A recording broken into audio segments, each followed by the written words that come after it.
kopi nikmat. Secangkir kopi nikmat. Hari ini aku mau ngobrolin tentang secangkir kopi nikmat. Teman-teman semua pecinta kopi pasti tahu bahwa untuk mengetahui kopi itu nikmat atau tidak, tidak harus kita mencicipinya terlebih dahulu. Cukup kita mencium keharumannya, kita sudah tahu bahwa kopi itu nikmat. Nah teman-teman, tahu nggak bahwa kopi nikmat itu tidak terjadi begitu saja? Ada proses yang cukup panjang. Saya cerita singkat saja gitu ya. Setelah dipanen, biji kopi kemudian dipilih, dicari yang terbaik. Setelah mendapatkan yang terbaik, biji kopi kemudian digoreng dengan suhu tertentu. Ini jagonya nenek-nenek di kampung yang jago untuk menghitung gitu ya, suhu kepanasan apinya untuk menjadikan kopi yang nikmat itu seberapa. Ini nenek-nenek di kampung paling jago. Pokoknya kalau saya dapat kiriman kopi dari kampung itu saya paling suka, paling seneng. Nah, setelah digoreng kopi itu matang, didinginkan sebentar, kemudian ditumbuk halus, diayak, dan akhirnya mendapatkan kopi bubuk yang lembut, yang terbaik.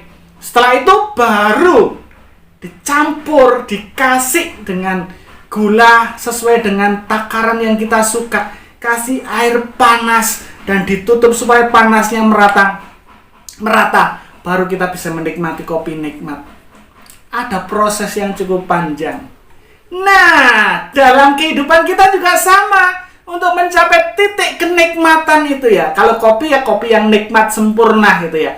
Mungkin kalau dalam hidup kita bisa ngomong, untuk mencapai kesuksesan, untuk mencapai keberhasilan, untuk mencapai puncak dan lain-lain, terserah. Teman-teman mau sebutnya itu sebagai apa, terserah. Yang jelas, dalam kehidupan kita, itu ada proses yang cukup panjang.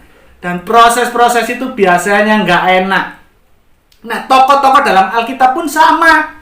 Nggak ada dari mereka yang langsung instan menjadi pemimpin besar, nggak ada. Ada proses. Perhatikan kehidupan Musa, kehidupan Yusuf, kehidupan Daud, kehidupan Paulus, Petrus, dan lain-lain. Semua ada prosesnya yang cukup panjang. Nah, kenapa pada akhirnya mereka bisa menjadi pemimpin yang besar? Karena mereka mengikuti proses. Dalam kehidupan kita sama. Kita harus ikuti proses itu sampai selesai. Jangan pernah berharap kita bisa mencapai titik puncak kalau kita tidak mau mengikuti proses yang ada. Nah, yang jelas gini teman-teman. Kalau kita mau supaya proses dalam hidup kita itu berjalan dengan baik dan selesai dengan sempurna, ada tips yang harus kita lakukan. Yang pertama, ikuti proses tersebut, jalani dan nikmati, maka proses dalam hidupmu akan berjalan dengan baik dan engkau akan mencapai titik puncak. Salam kopi.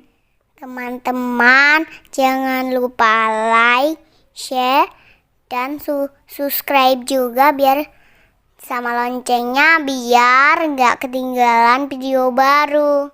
Sampai jumpa.